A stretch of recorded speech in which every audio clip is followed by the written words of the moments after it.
I'm just going to do some videos training people how to play Stellaris. I'll start off very basic and go through the UIs and such, so if you're actually familiar with Stellaris, you'll probably want to skip this episode and go straight on to episode 2. Where I'll go into more advanced things like tactics and such. So this episode, let's just start with creating a new game. I won't go through a custom civilization, so let's just go to United Nations of Earth and start. I just want to point out that with the United Nations of Earth, they are democratic species with a Beacon of Liberty, which lets you gain extra unity. Their pops are happier. They are nicer to aliens. And they really like freedom. Gives their faction influence and consumer goods a discount. They're also, as they're humans, adaptive and nomadic, which means they can colonize planets easier and they faster for them to move in between them when they want to move. However, they do cost more consumer goods, which kind of negates the fanatic egalitarian bonus. Start with nuclear missiles, warp travel, and their skin on their ships is humanoid. The three different options for starting weaponry is missiles, lasers, and kinetic, like cannons and such. The three movement types are warp travel, wormhole travel, and hyperspace. Warp is kind of the all-rounder one where you can go anywhere, but you've got to jump in short distances. Wormhole, you get a bigger and more instantaneous jump between places, but you require to build actual wormhole stations, so they're the more defensive and reactive movement. And then hyperspace lanes is you're very limited to where you can go, with actual lanes, and the map is like a spider's diagram, and you can only follow the lines. You go faster, but sometimes you'll have to do a massive detour, whereas a warp could just go straight through. Actually, I will show you the ethics and such, just show the options you can have while picking a race and how important they are with the playstyle and such. So appearance-wise, it just controls the appearance of your species, name, name lists. These are all just icing on the cake. Just get it just right with the names and pictures that are generated. This is important. Species traits. You get, to remove all these, you get a total of 2 positive points. So I just slapped agrarian there. That's all the points I need. I'm now fully maxed out to go to the next screen. However, you can pick 5 traits, which is why the negative traits are here. So non-adaptive instead of adaptive means it's even harder to colonize planets. Every planet you colonize has got -10 habitability percent. So most of this I haven't explained yet, but just bear in mind that you can tweak and change your species. Actually, you can unlock a tech later on to do so, and actually create abominations or modify your own population, or even an enemy's population. Well, not an enemy, but someone who's in your territory. So you can change the species traits. I wouldn't advise give you any tactics and strategies on such until I actually get in the game. Rule is just another appearance tab. Now these ones are more important. The wet ones, more chance of getting food. Dry's got more chance of getting energy. Frozen's got more chance of getting minerals. And each climate type, like ocean, continental, tropical and such, they're your specific planets you can go on. You get 80% habitability for your main planet. That isn't your homeworld. Your homeworld always starts at 100%, or 110%, because even the -10 habitability you can get from species traits means it's still 100%. And so if we were wet, or if we were continental, then the other two would be 60%, and everything else would be 40% habitability, I believe. No, wait, 80, 60, 40, yeah. Anything that's less than 20% habitability you cannot colonize. So city appearance is just what appears behind the border. Now government and ethics, this is the very important one. So as I was describing, the humans are fanatic egalitarians. That means they must have a democracy.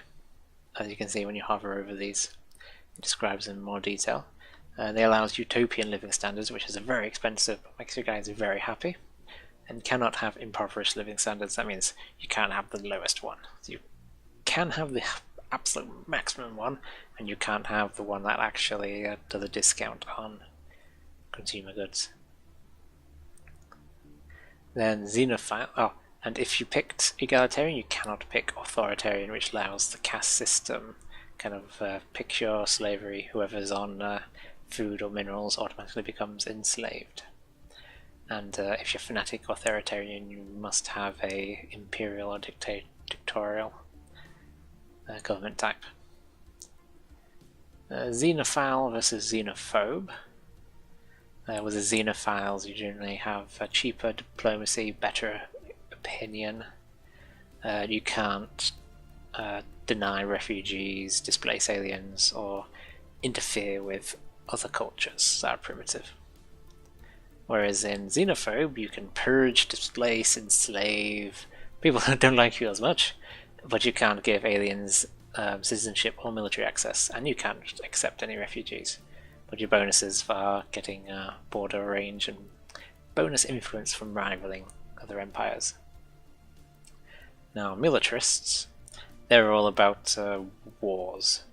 So if you go for militarist, it costs less to invade and conquer other people's planets, and you unlock a better bombardment policy, which lets you destroy the defenses of planets easier. And of course, army damage and fire rate. That just means your armies do extra damage and your ships do extra damage. Whereas pacifists, if you're first stage of pacifist, you cannot use unrestricted wars, which means you generally have to either liberate, install a puppet government and such when you're doing wars, and fanatic pacifist means you can't actually declare war at all. You can only retaliate and play defensively. But with that you get plus 10% on everything and 4 extra systems that you directly control that you don't have to give to the AI. Spiritualist versus materialist. Materialists are academics, a better science at a more consumer good cost.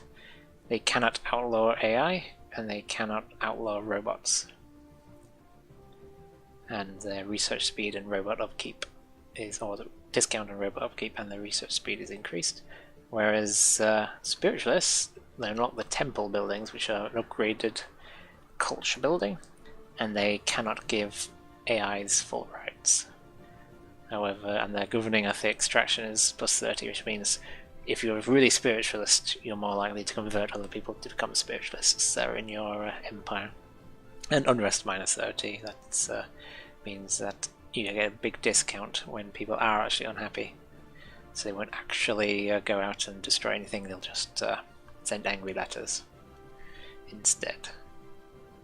Now civics are just little bonuses depending on the options you pick. So as we're xenophile egalitarian, we can't do things like corporate dominion because we're not a oligarchy, citizen service because we're not militarist, not corvée system because we are egalitarian, can be fanatic purifiers because we're not that very fanatic xenophobe and militarist or spiritualist that requires it. So these are all based on your choices, but once you've got the choices, they're just like small bonuses like faction influence gain, monthly unity, or citizens are happier. So once you're happy with the theme of your nation, you can then pick your civics and your authority to match what you've chosen. There is a central one which was enabled with the DLC, which is pretty much easy mode. It'll actually help you if you've got the DLC, because it makes sure every pop is actually you. You are a single hive mind, and it just simplifies everything. So you don't have to deal with factions, you don't have to deal with happiness or anything. It's just drones you send out. So Gestalt consciousness is pretty good to start with. It just removes a lot of the settings. An advisor voice is another DLC thing. You just choose a voice that will help you and remind you and constantly warn you of things. And then we've got starting weapons, projectile, energy, and missile. Missile's generally been the weakest of the three in all the games, but I'm just going to play with the standard one. FTL warp is for new players, wormhole is for advanced players, because you've got to keep building buildings to get your ships from A to B, which is a bit more complex to start with. So I'm just going to start this game and then go through the user interface and show you the system. So once you press start game, you'll be given these sliders of options. I'm going to go with very basic elliptical tiny galaxy, just a few empires. I'll go with 4 empires, half of them with an advanced boost. Fallen empires I've turned off, but they're ridiculously powerful empires that won't do anything until a very, very late game, where you become as powerful as them, nearly, maybe.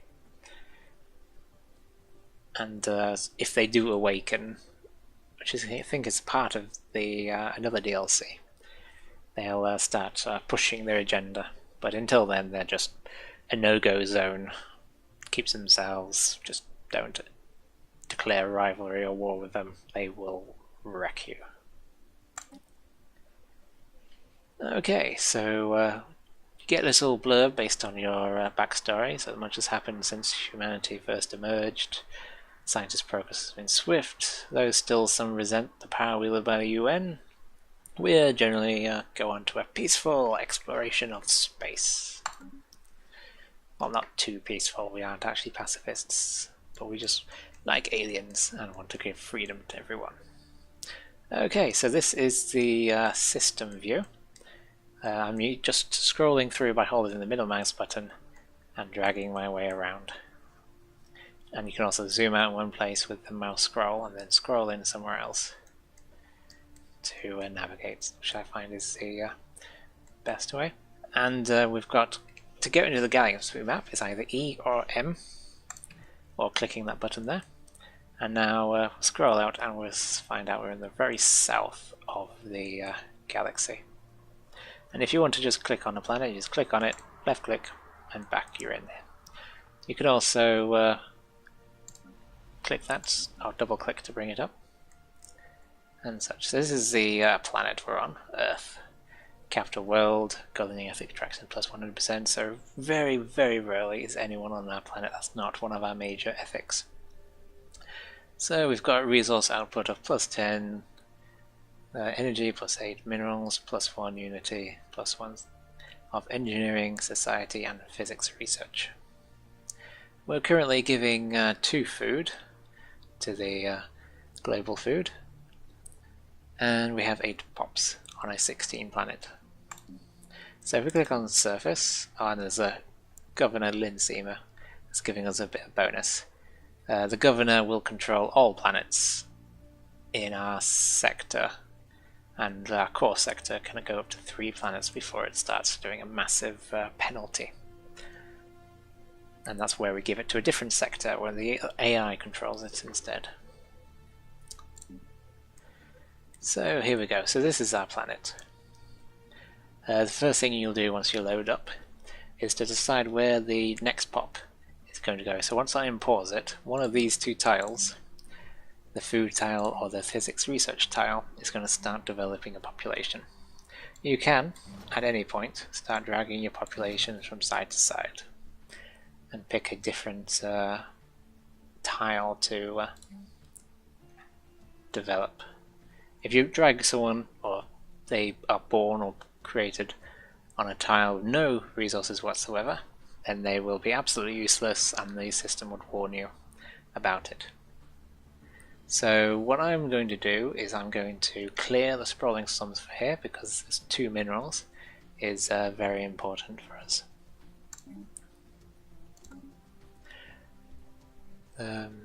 I'll better describe the resources to you, which is why minerals are so important. So energy is essentially the currency that your empire runs on. You need to get the energy resources that can be found on planets, asteroids and such, and if they're on the planet you want to build power plants on them to boost it. What they do, like you see, they're building maintenance station maintenance, ship maintenance and army maintenance. It's pretty much everything requires maintenance in the forms of energy. Ships requires both minerals and energy to maintain, but everything else requires energy. So the more you build with minerals, the more you have to spend on energy every month to keep them running. So, and minerals is what you actually use to build everything. So, clearing a tile blocker costs both minerals and energy, but building armies only cost minerals, building buildings only cost minerals, and building ships only cost minerals. So nearly everything costs minerals to build and energy to maintain after the fact. So energy at the early stage you want to leave at probably plus 10 tops. That you don't want to go into plus 20, 30s very early on, as they're not that useful. Whereas minerals you want to keep increasing all the time. You never stop increasing minerals, because the more minerals you have per turn, the more you can afford ships. It'll only be once your energy gets very close to 0 or negative per turn that you start getting worried and shifting from minerals to energy. Food is a strange one in that you want it plus, I don't know, 10 maybe, not at the very beginning, but just one in a positive number just to keep, well, your empire fed. And once it gets to at the maximum, like it's 100 at the moment, once it gets to 200, that plus 2 will go directly into a growth speed boost for the population. So it will start growing here. I'll unpause it just to show you that once a month goes by, it will start growing. And you'll have like a transparent person you can drag around and actually determine where they end up later. Influence. So influence is what you use to buy leaders, create edicts, build frontier outposts, colonize planets, and you generally get that from for a basic plus 2 to start with. Then when your factions develop, they'll have demands, and if their demands are met and they get about 60% happiness, the actual factions, they'll, depending on how big the faction is, it will gain extra influence. I think it starts out at plus 2 or plus 3 influence. So if you had one faction and they were 60% happy, then you'd get that entire plus 2 or plus 3 influence. There we go. So we spent a month of growing a population, and it's here transparent. As soon as that tile block is cleared, I'm going to drop it on, and when he's fully grown population, he will start working in the mines. If you had a slavery system, caste system, that was it, any food or mines or minerals that worked on, they'll all be automatically enslaved for a resource production bonus. But they won't be happy and they won't join in with factions. So what we got is a science vessel. To actually find out what the resources are in a system, you'll want to right click and go survey system. There's also, I believe, a survey button. And now that science ship is now moving to survey the entire system. Once he's finished, it'll warn us saying we've surveyed everything, and every time it hits a resource, it will show up next to the planet or underneath the system. It will have a list of the resources, what's available for collection. Oh yeah, Unity I've gone through in science and such. So Unity allows us to pick these different specialties for our empire. Expansion is generally the best one because it lets you colonize faster, generate more unities based on colonies. Colonies won't won't increase the cost of your unities so much, and they start gaining benefits, and you get outposts and such to push back your borders. When it comes to surveying planets and such, so if I was to survey these three, I could build resource stations, either research or mining stations on those systems. However, anything that's outside my borders, I can't build mining or research stations on them until they're in my borders. I could build frontier outposts with the sole purpose of expanding my borders. A frontier outpost will pretty much create borders around it. So a survey system. A science ship has just surveyed Venus and declared that they've found 2 minerals on it. So I bring my construction ship and say, build the mining station on it. Right clicked it and left clicked mining station. So that's what's going along. And Unity just generally gives you little bonuses throughout. And once you've finished a entire tree of adopting it with one and then pushing each 5 inside it, then you get an extension perk, which is only available from Utopia, and it'll let you do interesting things like increase your border range drastically, increase your research speed, ethnic extraction, reduce tile blocker costs, get extra core systems and such. So it's very interesting to max out and specialize your empire. If you had masses of Unity, it might be possible to buy everything, but if you ever expand and take a lot of territory, then it gets harder and harder for Unity to develop. Now research. Now every month you give this amount of research to a project. At the moment most of it is stored, which means stored research. I haven't actually picked any projects. Stored research will be like a double down. So whilst research is stored, if you spend 7, you can take 7 from storage to double up the speed in which you're researching. So what I'm doing is I'm going to just pick one of each of these. You can only ever research one of each of these technology types at once. There will be more than 3 options available, because when you research and you can do special projects like analyze debris, you'll get special story based text and such, and they'll come up in the gold border saying you can research this anytime you want. We've done a little bit of progress, we just need to finish it. So these ones are all fairly similar, so let's go for solar panel network. This can be attached to a spaceport, which I'll show you later. And it takes 26 months to get. And of course, as you can see, it's going at 14.2 because there's a base of 7 and a stored research of 7. Then we'll go to society. We can have growth speed, I think is a cool one. And select research. Let's go with mining networks. So once this is built, we can upgrade all our mining networks 1s into mining networks 2. It will increase the maintenance by 0.5, but also increase the minerals we harvest from each one by 1. So, yep, they're all researching. It starts, pretty much we got all that stored research because it took me so long to actually create a research project. Generally you don't want to leave your research for too long without a project. So now that that's done, let's just go for this 3 energy. That'll be a nice boost. Generally I like to go for minerals first, but 3 energy is probably more important than 2 minerals. So I'm going to teach you about the building on the planet. So I'm currently building a mining network on a tile which had 2 minerals on it.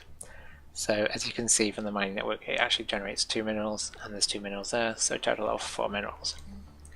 Now if I had this food tile and built, say, a power plant, it would warn me saying constructing a power plant on this tile will suppress the collection of the resources food.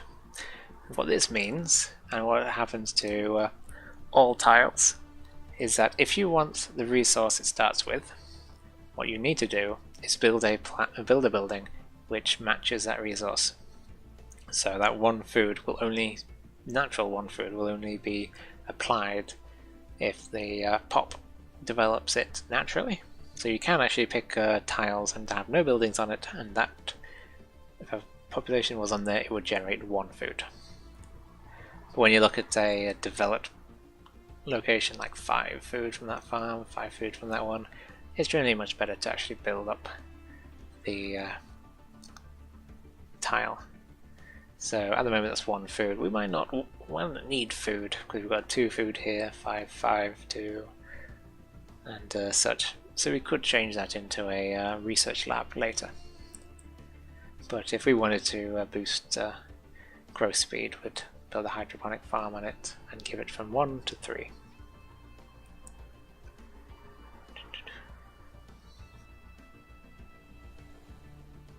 So I'll leave that for now. Okay, so terraforming cannon discovered. We've surveyed Mars and found out that once we research climate transformation, we can turn Mars from a barren rock into anything continental, I guess. We'll terraform it into a continental planet.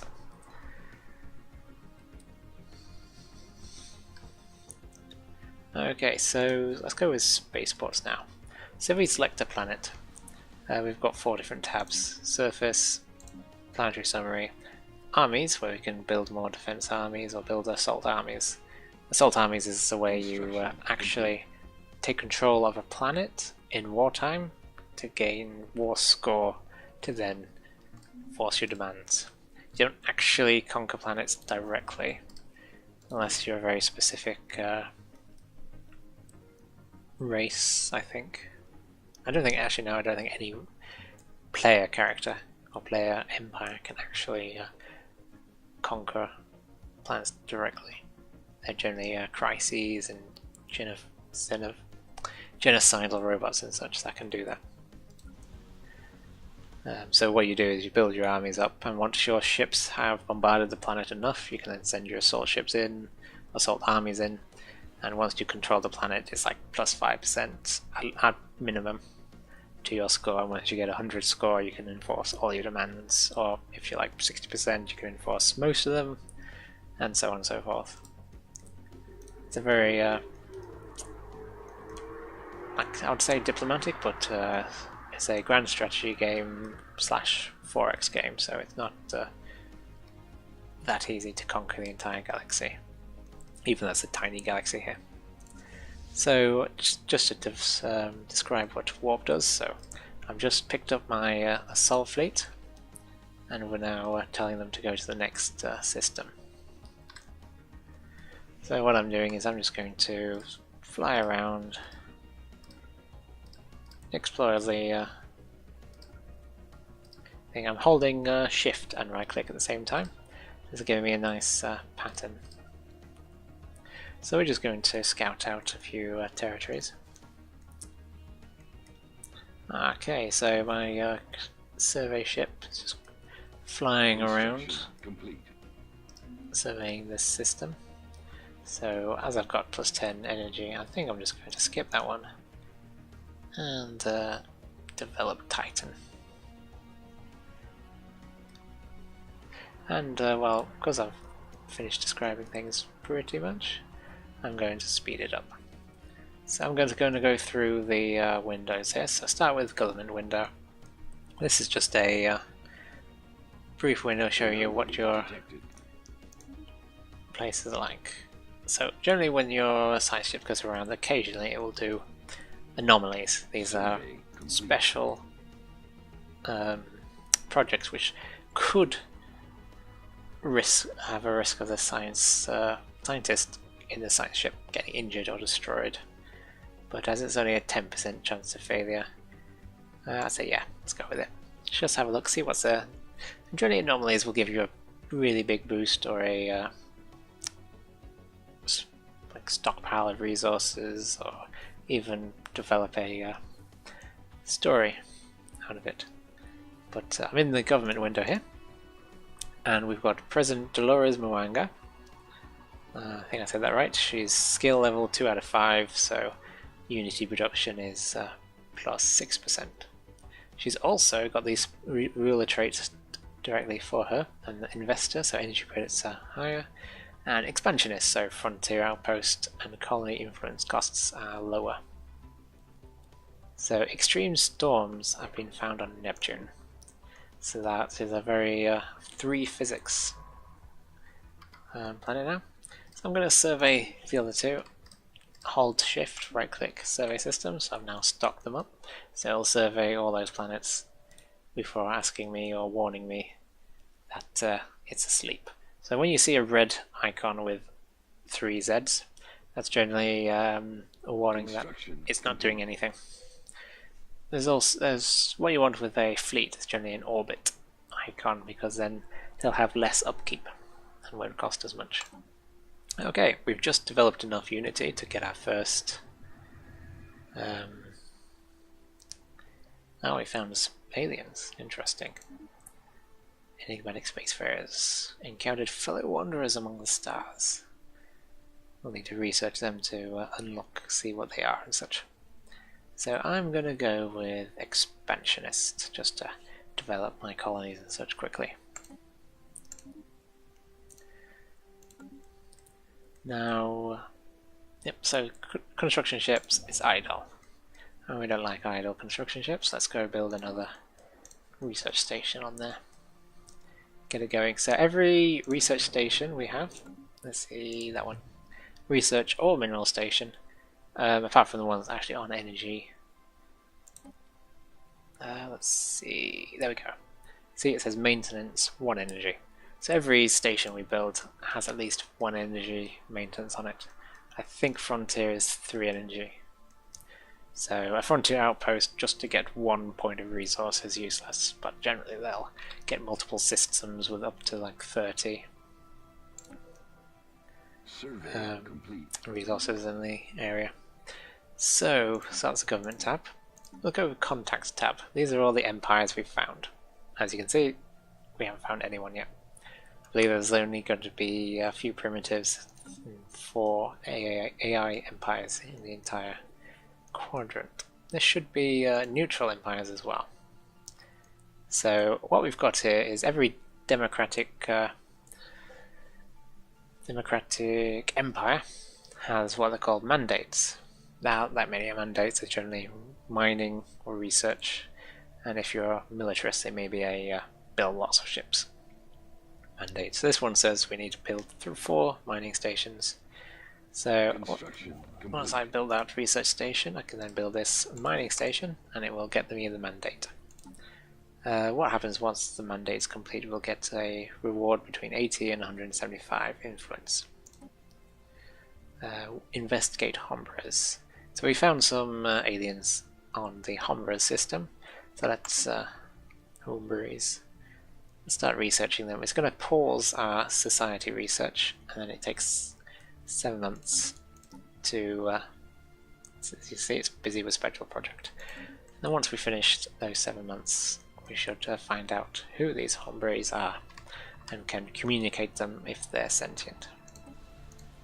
Okay, so these symbols say if a planet is potentially habitable or not. So green one says, look, that's 90% habitable. So we could colonize this if we had the 500 minerals. So colonize, select colonize, and we can drop it onto the tile we want our capital tile to be on that planet. Generally we'll want a energy tile surrounded by minerals, food and energy, because the capital system, once developed, will give an adjacency bonus to food, minerals and energy. So this tile, I think, would be the perfect one because it's surrounded on all four sides with those resources. However, the tile blockers are going to be expensive to remove, and there's several different types, so we need to research each type to develop those tiles. And as the system goes up to 25 tiles, a 12 tile planet, even though it's possible to colonize it, is not exactly Construction complete. important. Not exactly a good find. So I'm going to just go around. Oh, so these were space amoebas we found on Humbras. Issue a special.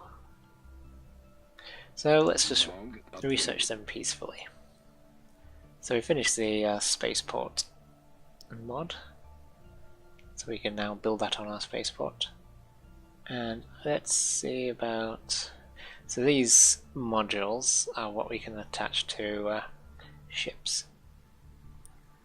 So I'm going to research the module, and then we'll teach you how to attach it to ships. So this is a 22 tile planet in the on the edge here. Survey complete. So I'm going to tell him to directly survey this planet first, and then survey the rest of the system. Yeah. So our military ships, we found that because we went time on a fine-tooth comb just looking at planets for the better planet to colonize. So as you can see, it's a 22 tile planet, which, unless it's completely covered with tile blockers, should be a much better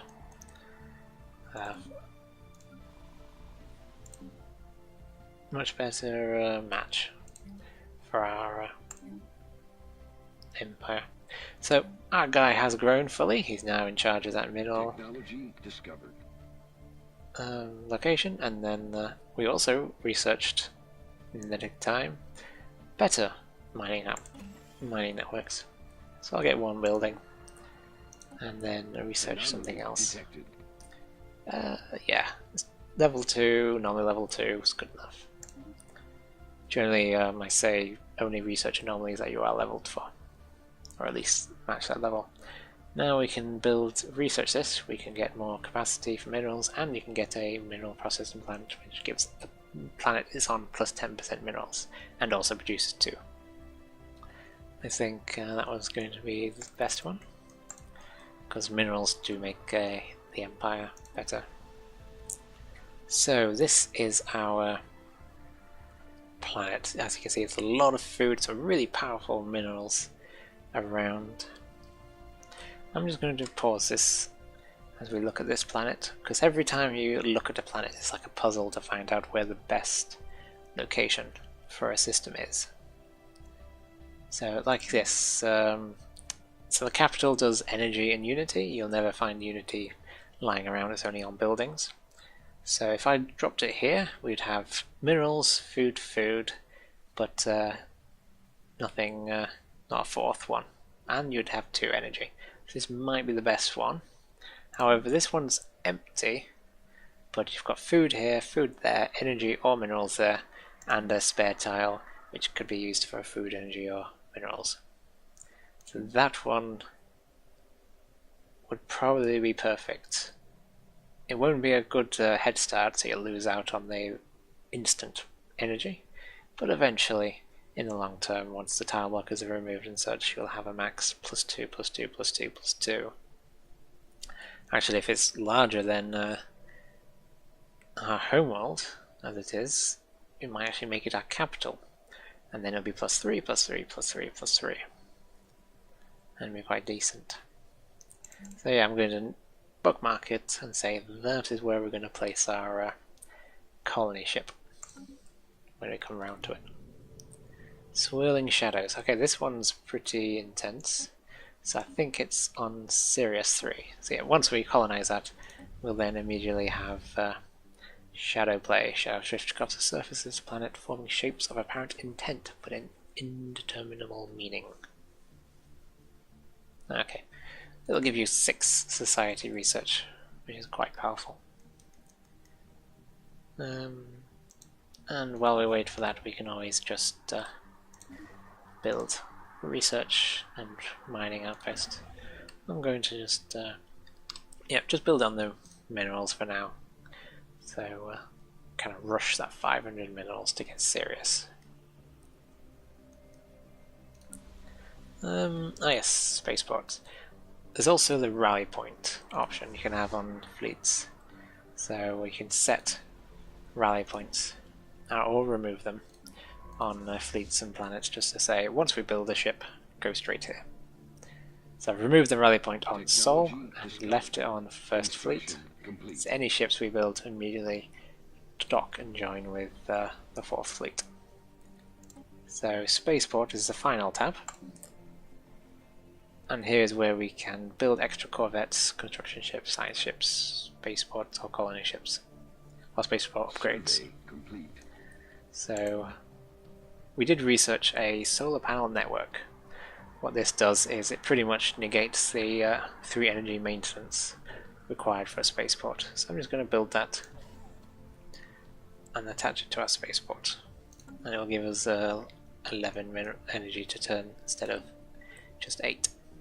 So our society research is finished, so let's build start work on border range. Will help us gain more borders with outposts, planets and such.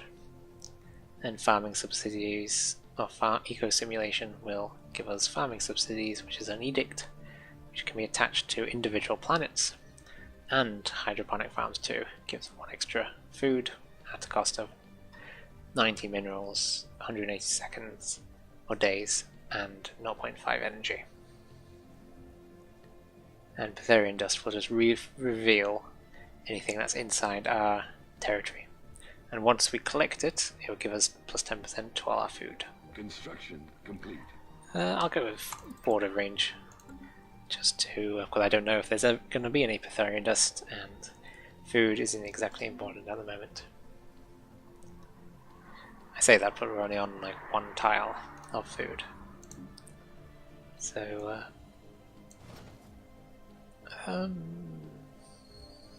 yeah.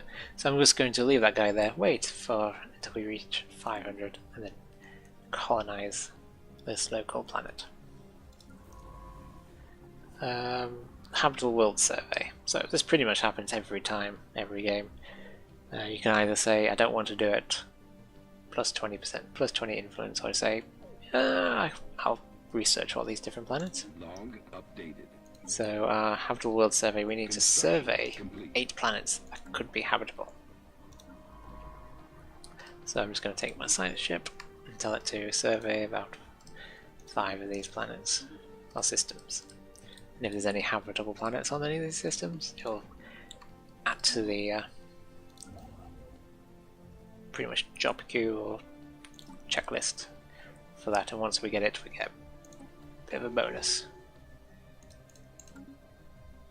So, yep, I'm going to get colonization fever, where the all colony capitals get 1 point of extra unity. So we can colonize now. Expansion influence cost is 85. If you wanted to colonize a further planet, it costs more and more influence further away from your borders they are. And now we've got 500 minerals. Let's colonize and plunk it right where we wanted it. By default it's Sirius Prime, the system Prime, or we can randomize it and call it Asgard instead. I like that. So we're going to create the Asgard planet in the Sirius system. I'm going to ignore Alpha Centauri for now, because it is a very weak planet. You need to colonize every one of these POPs tiles to even upgrade it to the next level, I believe. So now that we've done that, I'm going to grab the next energy module, and then once we get enough minerals, I'll upgrade one of these mining stations. Actually no, I'll build a hydroponic farm.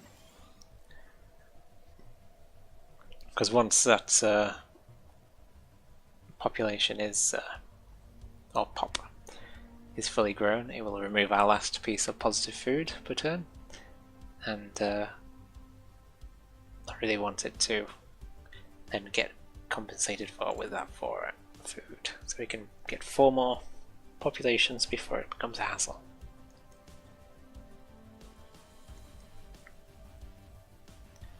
So I believe that's the basic instructions for the system.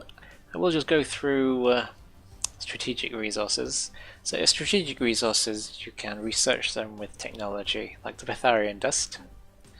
What they do is, if you have that like tile or icon in your empire, then collecting it with either the research or mining station will grant the bonus once you hover over it. So if we did have a Betharian dust in our borders that was worked on by either a research or mining station or on a planet with a building or a population on it, it would give us plus 10% food to all our global resources.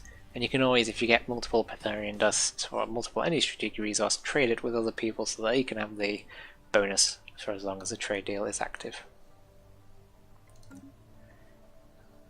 So directly colonize systems. So core systems, once I've colonized Sirius, that will go to 2 out of 3. And then if I colonized Alpha Centauri as well, I would have all 3 of my core systems. They can only be increased by having the pacifist ethics. Technology can give you 2 extra. Fully upgrading the expansionist tree will give you 2 extra.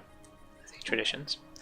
So as you can see, hover over finisher effect is adopting all expansion traditions increases our core sector systems by 2. And there's also an ascension perk which Imperial Prerogative increases it by 5. So you could have a huge list of planets which you directly control. However, once you've gone over, you'll need to declare a sector, which I will show you once it's colonized. I think it's once it's fully colonized, I can then declare it a sector, and the AI will start taking control, and you'd have in planets and sectors, you'd have a little window for the sector where you can make a mineral tax, energy tax. All the research that is in the sector is automatically added to your global research, same with Unity.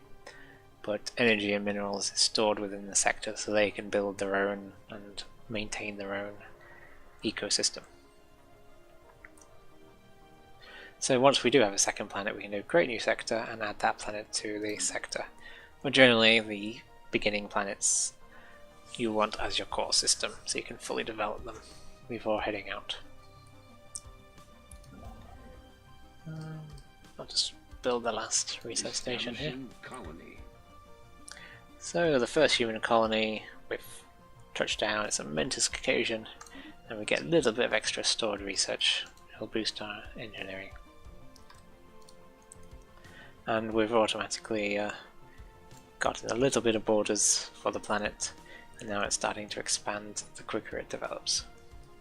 And then the more population you have on a planet, the bigger its borders are as well.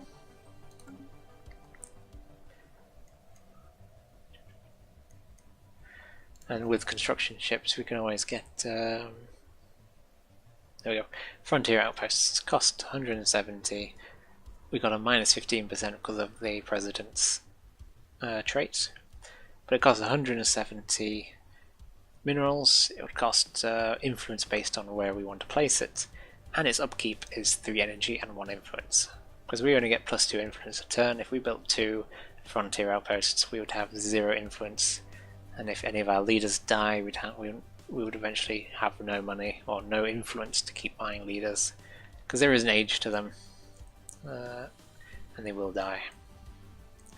So we've gone through the government tab, contacts tab, situation log, Well, we've still got the Space Amoeba Observation, where we study the amoebas, now we know what they are, but it costs 14 months, so I'm ignoring it for now. 2 are text about to develop, and if we click on this More menu, then here's where we get planet sectors, policies, edicts, factions, strategic resources, species, leaders, traditions, expansion planet, and ship designer. Survey complete. So I'll go through all those before I finish this episode. Research. So, so planets and sectors, just a list of new planets. And if we wanted to create a new sector, we go create new sector, and then we pick the planet we want to start with. The Empire catapult cannot be added to a sector; it's always a core system. So I've just added Sirius to a sector, and I'm going to close that. We've researched physics and engineering, so I'm just going to pick random ones to keep us going. So now we'll go back to that planets and sectors tab. Oh, mummified pilot, tragic. Now, in each individual sector, you can have their own governor. The core sector would, if we had multiple planets in the core sector, that Lin Seamer would be looking over and giving the traits and skills to developing those planets. Now this is the Asgard sector. It's got no governor, hasn't got any colonies just yet because it hasn't fully developed. But once it's fully developed, we'll have one population, and then it'll have energy, minerals, unity, and production. And the more it develops, the more it'll have. So what we can set is to either take no minerals or energy, or increase it to 25%, 50%, or 75%. And we can also send them resources to then get them on their feet. And then they can start building their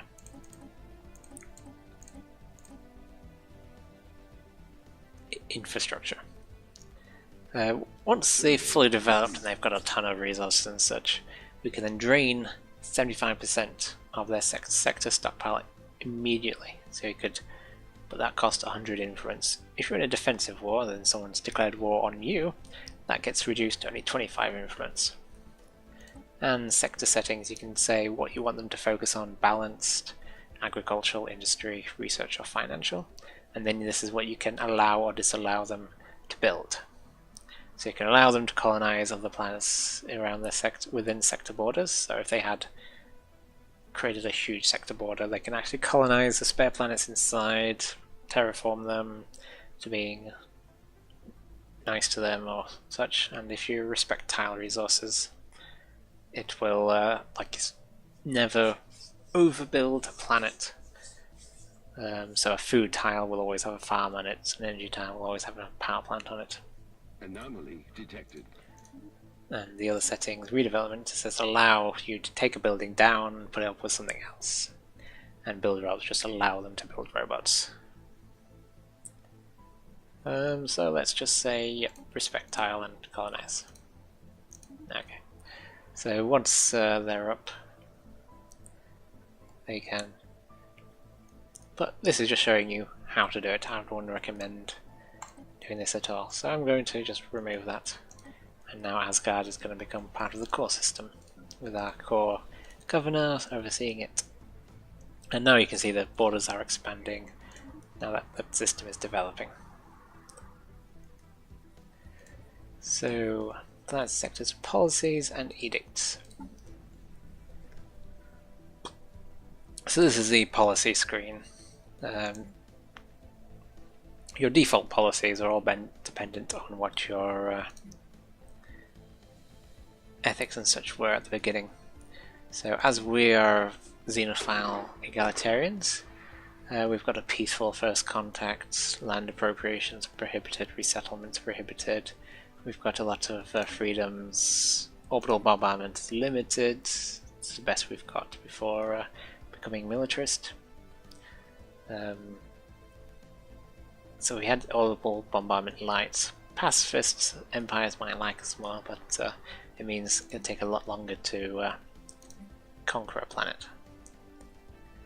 First contact is peaceful because it's generally only xenophobic or militarist people are aggressive during first contact. And then our initial border status with other empires is open until we find out they're xenophobes and can close our borders, but it will automatically be open. Core world, we allow everyone to be there, slavery is prohibited, purging is prohibited, refugees are welcome. So there are policies. We can change some of them, but because we're fanatic egalitarian, we're forced into several of them. So here are the edicts we can do. These are like monthly costs. So they cost 0.94 edicts influence for enabling them. So if we did a research and grant and encourage political thought, it would drain most of our influence. But let's just go with society research grant. That just gives plus 20% to our research at a cost of 0.94 influence return. So now I'm going to develop a new life. So these guys, what they did was they researched us instead of us researching them. So we've contacted with the fanatical purifiers, which is a very, very bad thing. They really hate us. They're fanatic xenophobes, they hate all aliens, they can enslave, purge, displace, etc. And they're spiritualists. So we're delighted to meet you, fanatic purifiers. We pursue true equality, do not stand in our way. I'm going to go with that one. It doesn't actually change anything, but this is a momentous occasion. Xenophiles, we have found fanatic purifiers. So yeah, they are superior and unfriendly, and they hate us with a passion. Minus 1000. Generally, you want positive 300. Positive 300 is a massive boost. They really love you. So minus 1000, they really hate you. It's kind of like an override. No matter how diplomatic you are, fanatic purifiers want to kill you. So election. It happens in democratic empires. An election happens, and then we've got what percentage chance each. So we've got the current president, we've got I believe, yeah, it's one scientist, a governor, and another scientist. They're all vying for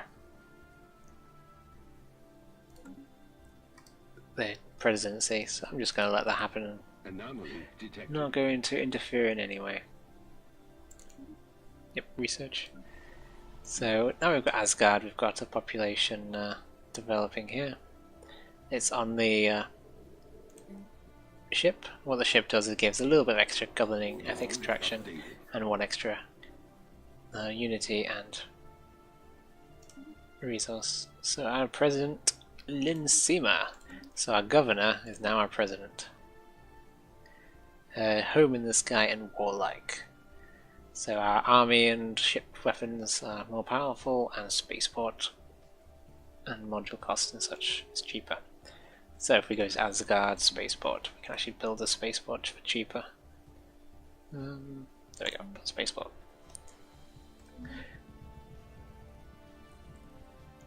So I'm just going to skip over the story tabs. You can read them if you paused it, and you can investigate them when you actually play the game yourself. So I'm just picking things by random by now. This isn't really a strategic playthrough. This is just a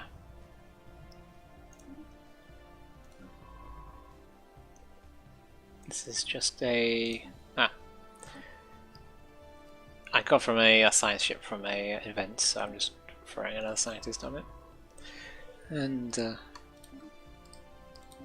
give it some tasks to do. So I was going through policies and edicts before we got interrupted. Factions. So we haven't actually gotten any factions yet, but from the likes of it, we've got a lot of egalitarians, some xenophiles, and no other ethic is actually being supported yet. So eventually, once we've got about 8, maybe 10 populations of the same ethic, they'll create a faction, and that's where we get our bonus influence from, especially with the faction influence gain of plus 30. So getting faction is quite important, and once we get it, we get a lot of influence. So what we've so this empire has actually rivaled a few other unidentified empires. So they've actually found several of the other players in this galaxy. So if they're rivaling them, so we can probably make an alliance together to take these guys out. So you get a very limited option when there we go. A faction has been founded, and they really like us. So we get plus 2.6, so 100, yeah, plus 2. So we get the 2 influence, and we get the 0.6 from the Fanatic Egalitarian. So we're anti-autocratic, free movement, reproduction freedoms, yep, and anti-caste. So we tick all the boxes, and they're really happy. They will also, every pop that joins us will start with 65 happiness before planet modifiers and such change their opinion. So quite a few guys are probably going to be happy, and we've now got a massive amount of influence to spend on frontier outposts and such. So I'm just going to dump a frontier outpost here. It costs 167 influence to get going, but once it's built we'll have a massive area to build defense platforms, resource generations and such. So Anomaly detected. Yep. Anomaly detected. Yep, just keep going. Where are we going? Strategic resources. It just brings up the window of strategic resources we've got. We've got none at the moment. We can't spend or gain any from other players just yet. Species. This one is where we can set the rights of our species. So it's a bit like policy as well, but where we can limit it to individual species in our empire. So we can give utopian abundance, which means that our minerals will plummet through the floor. Space piracy.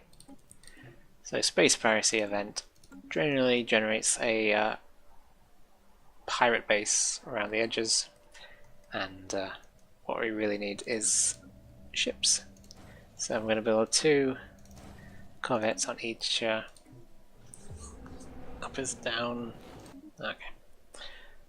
These are just anomalies that are going. So there we go.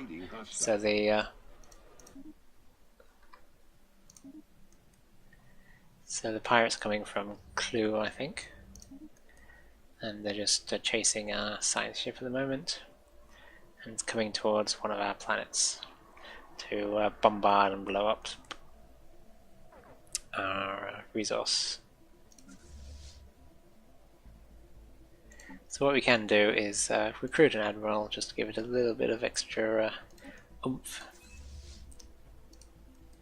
And now our fleets are being built and converging onto our Survey complete. fleets. Evading hostiles. So this is where I'm just going to dump all our minerals into developing our fleet to then take on the pirates.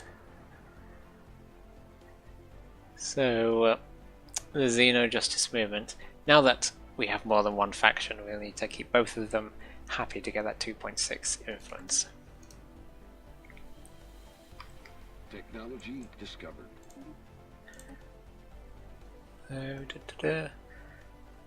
So this strategic resource is Teldar crystals, and it gives 15% extra kinetic damage. You don't actually have any kinetic weapons, so let's go with robots. They're pretty nice. I'll definitely go through robots on our strategy playthrough. So if you select multiple vessels, you can tell them to merge if none of them are winding down or boosting into space. Now we've got 312. Let's go take on that.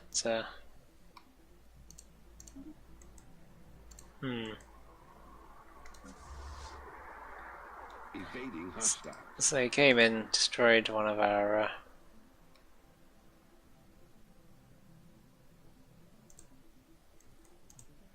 so probably Can we attack?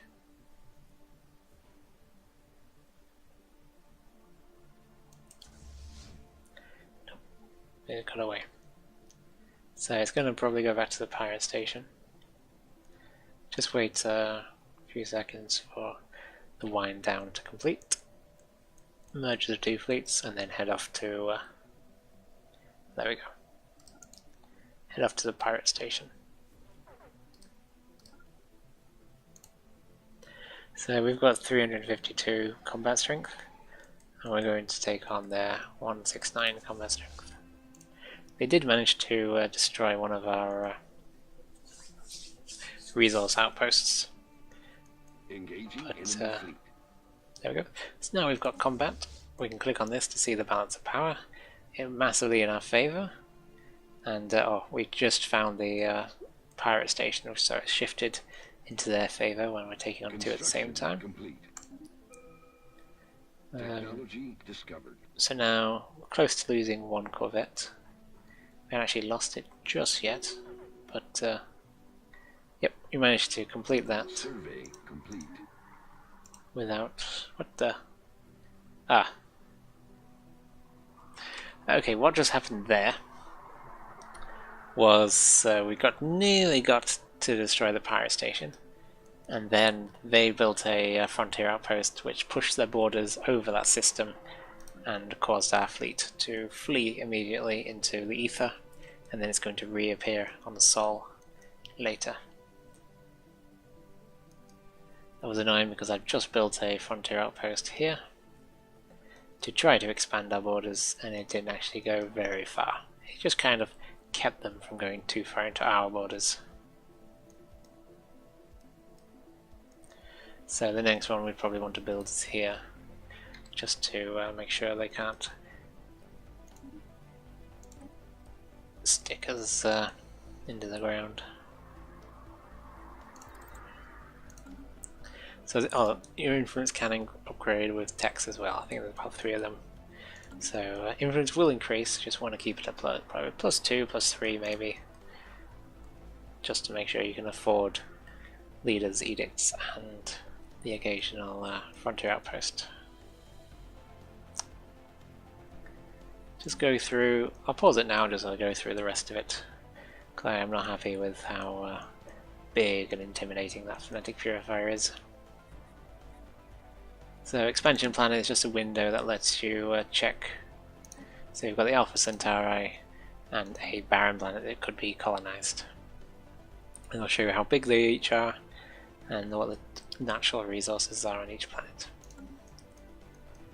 So, and ship designer. So this is the main window for developing and increasing the combat potential of your ships. You start off with only one military ship, corvette. You can then research 3 more sizes: the destroyer size, the cruiser size, and the battleship size. The corvettes are your small, evasive, that start with 60% evasion. What that means is they have a 60% chance of just dodging any attack. Weapons, unfortunately, though, have a tracking stat, so a missile with 70% tracking will ignore up to 70% evasion. If it was a different weapon, they wouldn't have that huge tracking boost, because that's what the missiles have. So missiles are good against corvettes. Lasers and kinetics aren't that great because they don't have great tracking. However, the smaller they are, the more tracking you have. So if you want to take on corvettes, like destroyers are specifically designed for, you'll need a lot of small weapons or missiles. Missiles just ignore sizes when they come to the tracking bonus, because no matter how the big missile is, it's equally fast to track the enemy.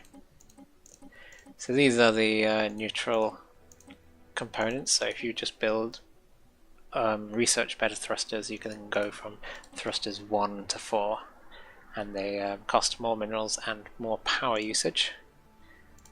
So each ship has a power. So it's currently got +2. We can upgrade with fusion reactors to make it more powerful, which gives it so we could have plus 87 power. However, that doesn't, excess power gives a small, tiny percentage to a lot of the things, but it's generally not worth it to have excess power. So we nearly have, if we had level 3 power reactors, we could ignore, there we go, so we could have 2 small ones, or we could have a single tier 2 one. So there's medium and small slots. If I put a fusion reactor in a small slot, it would only give us 15 generation. If I put it in a medium slot, it will give 30. So there aren't that many options here, but you can then get kinetics, lasers, different weapons. Sometimes you can get torpedoes as a very specific weapon slot. Battleships and cruisers can have hangar slots as well. And you can get armor slots for these utility components. There's also auxiliary slots that are like shield capacitors, and these ones are just level 1 to 5, and then you can get different computers which give you upgrades, and you can get like psychic computers and sentient AI computers. And you can get upgraded warp drives, which give you a boost for the fleets and make them warp between planets faster. So what you want to do when you get to these is design your ship to be as efficient as possible. So at the moment we're at that stage where it doesn't matter, 2 small reactors would do just as fine, and putting in level 2 would just make it cost more minerals and research, or minerals and credits to keep it running, without doing a huge bonus, like 4% extra evasion and 4% speed and such. So we could smash in some energy, but it will make them really expensive and not very efficient. And once we research better missiles, we can then upgrade them to level 2. We'll want to have a look at destroyers and such. Once we get armor and shields, we can start stacking our energy and shields together. So if we had like a medium shield and a small shield, it would cost a lot of power, so it would have a medium reactor. And this is where our level 2 fusion reactors would come into play. And once we're finished with our design, we just press save, and it will then change all our, it'll allow us to upgrade our Nukhanov corvettes to the next design. So press save, overwrite it, yep. So our corvette Nukhanovs have just been upgraded to small fusion reactors. And if we build one right now, it's 110 instead of 100. And once we get our first fleet back, I'm just going to set it to fastest. There should be an option on our fleet to upgrade to latest design. Technology discovered. So here we go. Pause it. So here we go. They were in a combat, and now they now teleported back to the nearest spaceport. That's the one. Not always to the home planet. So we've got the 4 options: split fleet, it's like 50-50. Transfer ships, we can take individual ships out of the fleet. Upgrade fleet, it will send us to the nearest spaceport to upgrade. So now I've selected upgrade, speed it up. Now they're all upgraded. So if I ship details, they're now upgraded to the level 2 fusion reactors. So if you repeat that process when you upgrade better and bigger components. So here we go, here's the basic combat roles. So we've got the intermediate combat computer for corvettes, which give 3 extra chance to evade and plus 10 combat speed.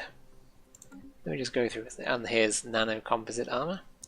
So if we attached it to a small utility slot, it would give us 2 armor.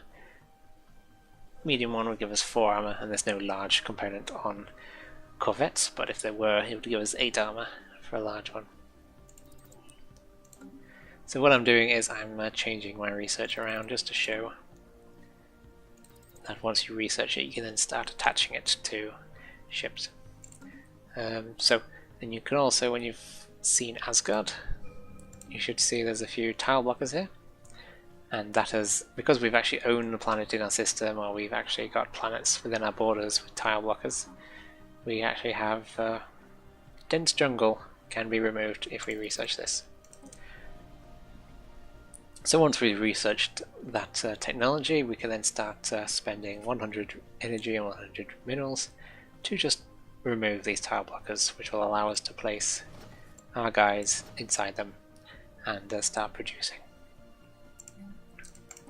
So, once while your system is in the reassemble ship filter stage, you need at least 5 plops on the planet to upgrade it. You don't actually have access to the basic or the advanced system. You've got the basic system, so like 1 tile here, 1 resource there. Generally, if you've got like this one where you 1 energy and 1 minerals, you don't want to get rid of that energy and then get 1 mineral and then start paying 0.5 maintenance on that resource. You'll only want to add these to like this one. You only want to add a basic line to this one just because it goes from 3 to 4. So I believe that's nearly everything. I've just got a little bit of interaction with AI systems. So one of the things you can do is declare war. So what this does is it gives us a few options to demand. So we can spend up to 100 points.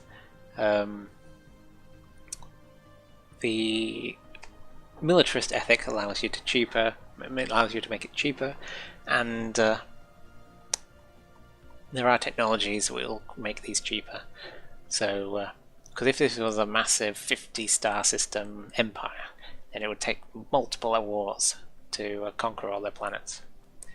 Whereas you can actually do a lot of tech and ethics and specialize to making it as efficient as possible. So most of these would actually just be like 5 points, and you could take on 20 systems at a time. So if we wanted to say conquer the entire empire, what we do is just seed every single planet, and then if we win the war, then they will just give us every planet in their system, which we then can fully control, turn into a sector. It would all be ours, and we'd have to deal with their populations in a very xenophile, egalitarian manner. What that means is that we'd have to just acquiesce to xenophobic demands, as they'll have a massive amount of population saying we want to be xenophobes, which would they'll eventually come to our way around, but we'll probably have to do like propaganda campaigns, edicts and such on all the planets, boost our xenophilia agenda and convert them all to our system. But in the meantime, we'll lose a lot of influence, as most of our voters would be xenophile spiritualists, or xenophobic spiritualists. Otherwise, we can not seed the planets. We could liberate planets. What that means is that we'll take like a puppet leader, and then we won't actually be able to control this new liberated thing, but it would be our ethics, and they would be converting all those people under their command to their ethics for us, so we won't have to deal with all the hassle. And then later on we'll have an ally that matches our ethics perfectly, and then we can say, hey, you want to join a federation, and do it that way. If we're feeling overlordship, we could also vassalize or make the tributary, which just says we've bullied you into acquiescing to our demands, or we bullied you into giving us resources. So there are special attributes for having vassals in the Dominion tree. So, and there are some ethics and such. So you can make a playstyle on just having a lot of vassals that will do your fighting for you and such. And there's also the humiliate, where you gain 100 influence, and they get a huge penalty to their influence and happiness. So you just It's one of those things where you throw it in if you're not going to fully conquer someone and you just want them to punish them later. Well, I think that's everything for now. I hope you enjoyed the video and it's been enlightening, and I'll make a new video later for you. Toodles!